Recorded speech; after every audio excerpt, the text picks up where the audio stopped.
Hello everyone, welcome to success with Rai academy. 27 सितंबर 2022 के दैनिक जागरण के राष्ट्रीय संस्करण को आज के इस वीडियो में हम डिस्कस करेंगे। तो चलिए वीडियो को स्टार्ट करते हैं। सबसे पहली हेडिंग हम ले रहे हैं कि अमेरिका को जयशंकर की दो टूक, आप किसे बेवकूफ़ बना रहे हैं। ये न्यूज़ इसलिए इम्पॉर्टेंट है क्योंकि अमेरिका ने पाकिस्तान को F-16 के रख रखाव के लिए 45 करोड़ डॉलर की सहायता राशि प्रदान करी है। इससे पहले काफ़ी समय से ये मांग की जा रही थी क्योंकि जो F-16 विमान है वो पाकिस्तान ने अमेरिका से ही खरीदा है और F-16 विमान पाकिस्तान के वायुसेना की सबसे बड़ी ताकत है। इसके रख रखाव की आवश्यकता हो गई थी और इसी को लेकर 45 करोड़ डॉलर रुपए की मांग की गई थी 2018 में भी। लेकिन उस समय के तत्कालीन राष्ट्रपति डोनाल्ड ट्रंप ने ये कह के खारिज कर दिया था क्योंकि पाकिस्तान कहीं ना कहीं आतंकी गतिविधियों में लिप्त रहता है और उसको शरण देता है। लेकिन जब जो बाइडेन राष्ट्रपति बने, उन्होंने ट्रंप के फैसले को पलट दिया और इसमें 45 करोड़ डॉलर की जो सहायता राशि दी गई है उससे पाकिस्तान को वाकई में बहुत बड़ी मदद मिली है। इस पर जो यूएनएससी की बैठक में गए थे एस जयशंकर, उन्होंने टिप्पणी की मीडिया से बात करते हुए कि जो आप ये मदद कर रहे हैं वो आप आतंकवाद को मदद कर रहे हैं, ना कि एक किसी देश को मदद कर रहे हैं। इसमें पाकिस्तान समर्थित आतंकवाद को इन्होंने खुलकर बोला एस जयशंकर ने, और उन्होंने ये भी बोला कि जो अमेरिकी समुदाय की ओर से वाशिंगटन में रविवार को आयोजित समारोह में जब जयशंकर ने बोला कि यह एक ऐसा संबंध है जिससे ना तो पाकिस्तान का भला होगा और ना ही अमेरिका का भला होगा। भारतीय विदेश मंत्री ने यह टिप्पणी तब की जब लोगों ने उनसे F-16 के पैकेज के मामले में अमेरिकी फैसले को लेकर सवाल पूछा। जयशंकर ने यह भी बोला कि अमेरिका को इस विषय पर सोचना चाहिए कि उसे इस संबंध में क्या हासिल हो रहा है। यह कह देने से कि हम आतंकवाद पर अंकुश लगाने के लिए ऐसा कर रहे हैं, ऐसा कोई भी विश्वास नहीं करेगा, क्योंकि जो 45 करोड़ रुपए दिए गए हैं वो ताकत तो अपनी F-16 की बढ़ाएंगे ही, लेकिन कहीं ना कहीं उसमें जो पैसे हैं वो आतंकवाद के भी खिलाफ काम आएंगे, आतंकवाद के लिए काम आएंगे। थोड़ा सा F-16 का जो इतिहास है वो जान लेते हैं। जो F-16 विमान है ये general dynamics 16 F-16 fighting Falcon company द्वारा बनाया गया था और ये एक सिंगल इंजन वाला मल्टी रोल लड़ाकू विमान है जिसका निर्माण अमेरिका द्वारा किया गया था। और कब किया गया था? 1974 में इसका निर्माण किया गया था, जिसे 1976 में शामिल कर लिया गया था अमेरिकी वायुसेना में। अब तक ये 4600 ये लड़ाकू विमान बना चुके हैं और अमेरिका सहित कई देशों में इसका निर्यात भी कर चुके हैं। इसकी पहली आधिकारिक उड़ान जो है वो 2 फरवरी 1974 को उड़ाई गई थी, हालांकि शामिल हुआ था 1976 में। इसमें जो एक पाकिस्तान ने जो इसे खरीदा था वो खरीदा था 1983 में और 125 मिलियन अमेरिकी डॉलर में इसे खरीदा था। ये इंपॉर्टेंट फैक्ट्स थे, आप नोट कर लीजिएगा। इसी में ही नेक्स्ट न्यूज़ है कि रूसी रक्षा उपकरणों पर निर्भरता का कारण भारत की ओर से प्रयास का अभाव नहीं है।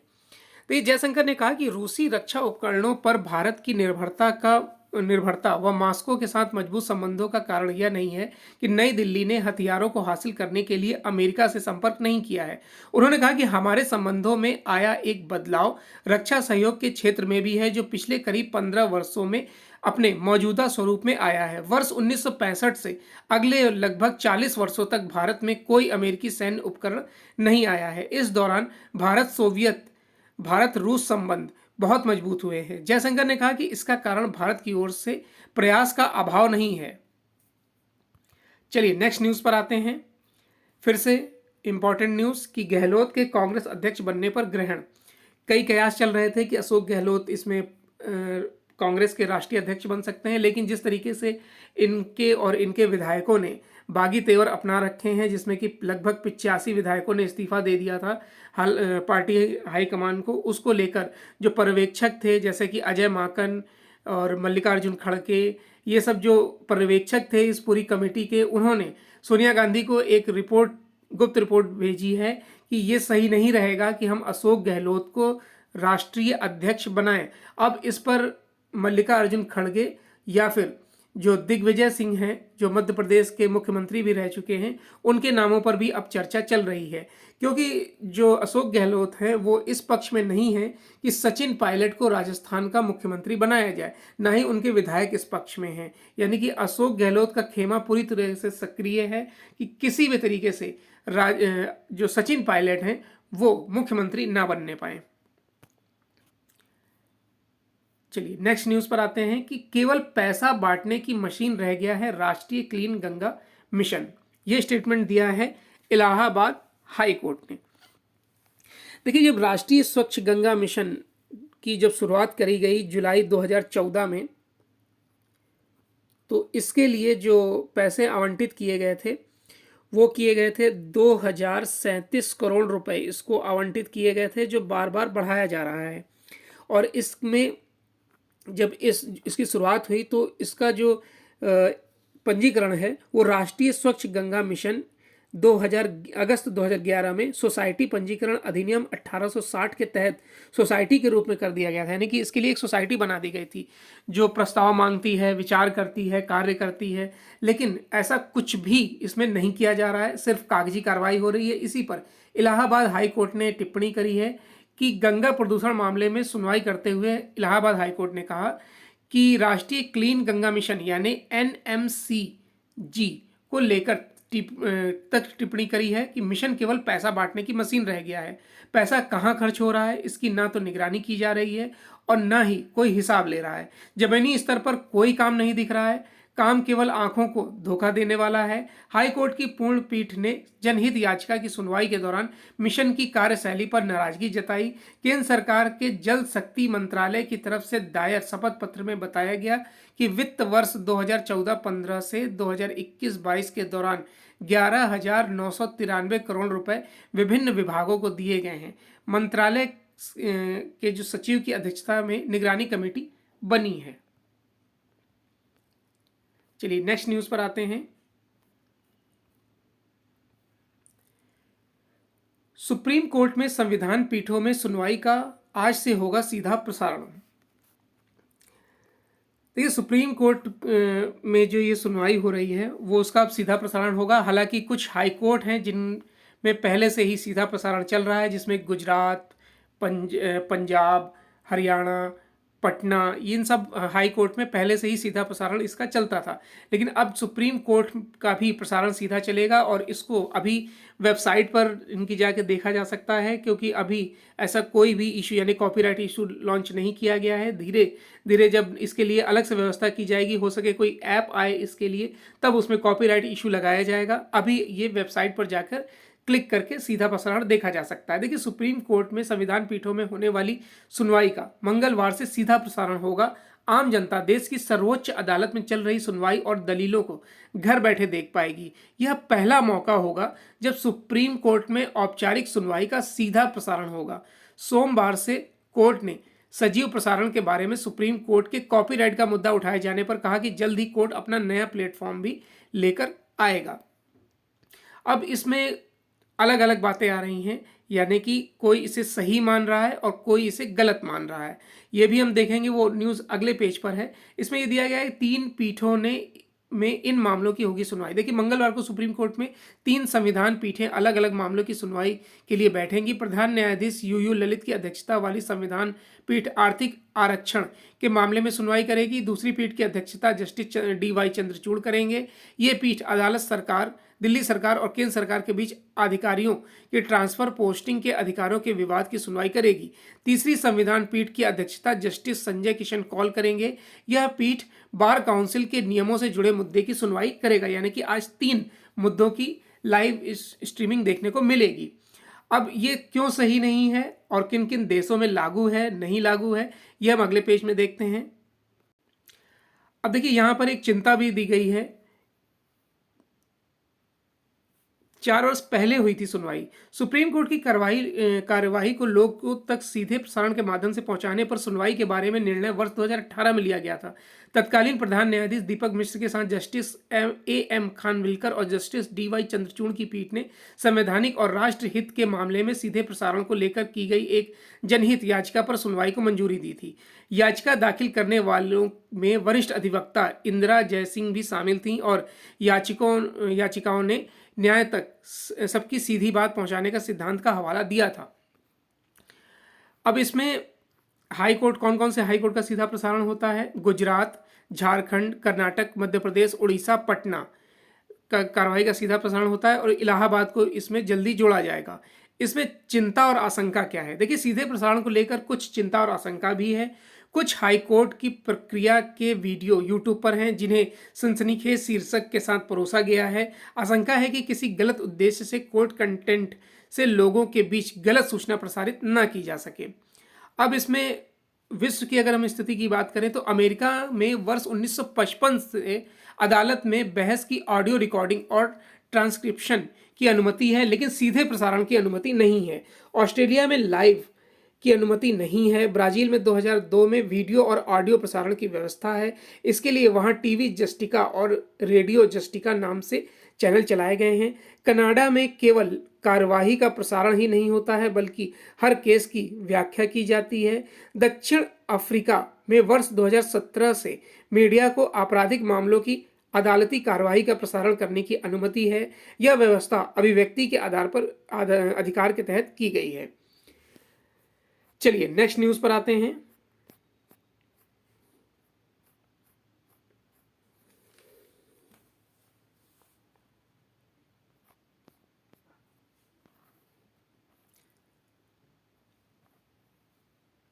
नशे के खिलाफ केंद्र ने बदली नीति, बेहतर प्रदर्शन पर अब 100% फंडिंग।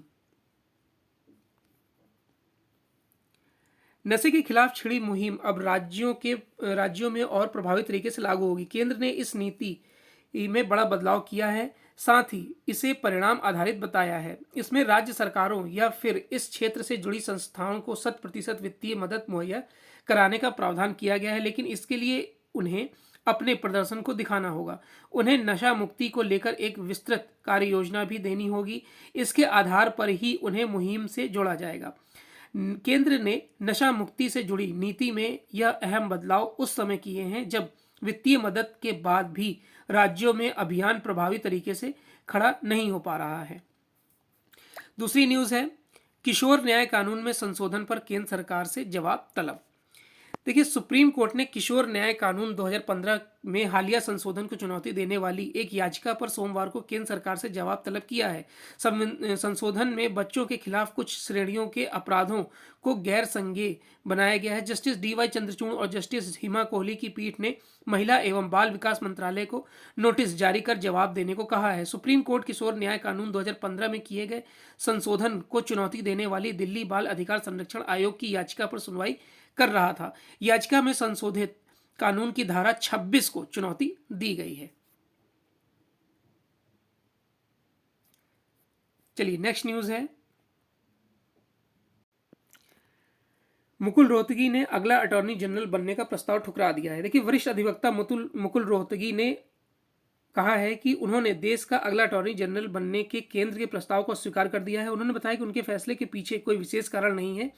केंद्र ने के वेणुगोपाल जो 91 साल के हैं के स्थान पर रोहतगी को अटॉर्नी जनरल पद की पेशकश की थी। वेणुगोपाल का कार्यकाल 30 सितंबर को समाप्त हो रहा है। रोहतगी इससे पहले जून 2014 से जून 2017 तक अटॉर्नी जनरल रह चुके हैं। उनके सेवानिवृत्त होने के बाद वेणुगोपाल को इस पद पर नियुक्त किया गया था। व्यक्तिगत कारणों से वे अब इस पद पर बने रहने के इच्छुक नहीं हैं। इससे पहले 2020 में जब उनका कार्यकाल खत्म हुआ था तो उस समय भी उनके पद पर बने रहने की अनिच्छा जताई थी। देखिए, बिजनेस पेज है और बिजनेस पेज में दो न्यूज़ हैं। पहला न्यूज़ है S&P ने भारत की विकास दर को 7.3% पर स्थिर रखा है। Standard and poor global rating ने चालू वित्त वर्ष के लिए भारत की विकास दर को 7.3% पर स्थिर रखा है। सोमवार को एशिया प्रशांत क्षेत्र के लिए जारी आर्थिक परिदृश्य में S&P ने कहा है कि चालू वित्त वर्ष में भारत में 2022 के अंत तक महंगाई दर अधिकतम सहनीय स्तर पर 6% से ज़्यादा रहेगी। रेटिंग एजेंसी ने आर्थिक परिदृश्य में कहा है कि एशिया प्रशांत क्षेत्र की अर्थव्यवस्थाओं के लिए बाहरी हालात ज़्यादा अच्छे नहीं हैं। वैश्विक स्तर पर ज़्यादा ब्याज दर से इस क्षेत्र के केंद्रीय बैंकों पर पूंजीगत खर्च और मुद्रा में गिरावट का दबाव रहेगा। नेक्स्ट न्यूज़ है कि केंद्र ने विदेश व्यापार नीति की अवधि 6 महीने बढ़ा दी है। केंद्र सरकार ने मौजूदा विदेश व्यापार नीति की अवधि को 6 महीने के लिए और बढ़ा दिया है। मौजूदा विदेश व्यापार नीति 30 सितंबर को समाप्त होने जा रही थी।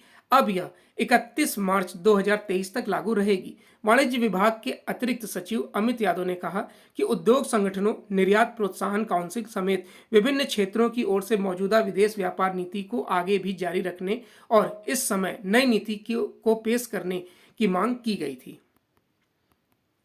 चलिए नेक्स्ट पेज, इंटरनेशनल पेज पर आते हैं। जयशंकर का पूर्वाग्रही रिपोर्टिंग के लिए अमेरिकी मीडिया पर कटाक्ष। विदेश मंत्री एस जयशंकर ने भारत को लेकर पूर्वाग्रही रिपोर्टिंग के लिए द वॉशिंगटन पोस्ट सहित कुछ प्रमुख अमेरिकी मीडिया घरानों पर कटाक्ष किया है। जयशंकर ने भारतवंशियों की तरफ से आयोजित एक समारोह में कहा कि मैं मीडिया पर गौर करता हूं, कुछ समाचार पत्रों के बारे में आपको पता होता है कि वे क्या लिखने वाले हैं। ऐसा ही एक समाचार पत्र यहाँ भी है। वॉशिंगटन पोस्ट वाशिंगटन डीसी में प्रकाशित होने वाला राष्ट्रीय दैनिक है। इसके मालिक ई कॉमर्स वेबसाइट अमेजॉन के जेफ बेजोस हैं। विदेश मंत्री ने भारत विरोधी ताकतों के मजबूत होने से जुड़े एक सवाल पर कहा, कुछ लोग पूर्वाग्रही हैं, वे फैसले तय करने का प्रयास करते हैं और जैसे जैसे भारत अपने फैसले खुद करना शुरू करेगा, इस तरह के लोग जो खुद को संरक्षक की भूमिका में देखते हैं, उनके विचार बाहर आएंगे। ऐसे समूहों के लिए भारत में जीत नहीं हो रही है, इसलिए देश के बाहर जीतने का प्रयास करते रहते हैं। और प्रधानमंत्री मोदी टोक्यो रवाना हो गए हैं क्योंकि शिंजो एबे जो जापान के पूर्व प्रधानमंत्री थे, उनका राजकीय अंत्येष्टि में भाग लेने के लिए वे गए हैं। जापान के पूर्व प्रधानमंत्री शिंजो एबे की राजकीय अंत्येष्टि में शामिल होने के लिए प्रधानमंत्री नरेंद्र मोदी सोमवार को दोपहर बाद टोक्यो के लिए रवाना हुए। मोदी टोक्यो में सिर्फ 16 घंटे गुजारेंगे। इस दौरान वे व्यक्तिगत रूप से एबे की पत्नी से मुलाकात कर दुख प्रकट करेंगे। मोदी जापान के प्रधानमंत्री फूमियो किशिदा से भी भेंट करेंगे। बैठक में भारत जापान संबंधों के बारे में भी चर्चा होने की संभावना है। एबी की अंतिम यात्रा में हिस्सा लेने के लिए अमेरिकी उपराष्ट्रपति कमला हैरिस समेत 100 देशों के प्रतिनिधि टोक्यो पहुंच रहे हैं। मोदी की किशिदा के अलावा किसी और नेता के साथ वार्ता होने की संभावना नहीं है। चलिए नेक्स्ट न्यूज पर आते हैं।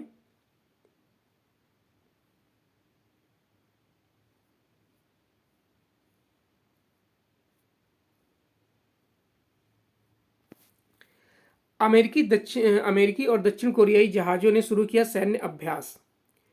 उत्तर कोरिया द्वारा शॉर्ट रेंज बैलिस्टिक मिसाइल परीक्षण के एक दिन बाद अमेरिका और दक्षिण कोरियाई जहाज़ों ने कोरियाई प्रायद्वीप में पूर्वी तट पर सोमवार से 4 दिवसीय सैन्य अभ्यास शुरू कर दिया है। अमेरिका के विमान वाहन पोत ने सोमवार को सैन्य अभ्यास में भाग लिया। अमेरिका दक्षिण कोरिया के बीच सैन्य अभ्यास की प्रतिक्रिया में उत्तर कोरिया द्वारा आने वाले दिनों में और मिसाइल परीक्षण किए जाने की संभावना है। सोमवार को दक्षिण कोरियाई नौसेना ने एक बयान में कहा कि 4 दिवसीय सैन्य अभ्यास का उद्देश्य उत्तर कोरिया की उकसाने वाली कार्रवाई के विरुद्ध अमेरिकी दक्षिण कोरियाई गठबंधन का प्रदर्शन करना है। इसके साथ ही अपनी नौसैन्य क्षमता को मजबूत करना है। चलिए, तो ये आज का यानी 27 सितंबर 2022 का दैनिक जागरण का राष्ट्रीय संस्करण था। आई होप आपको वीडियो अच्छा लगा होगा। अगर वीडियो अच्छा लगा हो तो लाइक और शेयर कर दीजिएगा। वीडियो देखने के लिए धन्यवाद।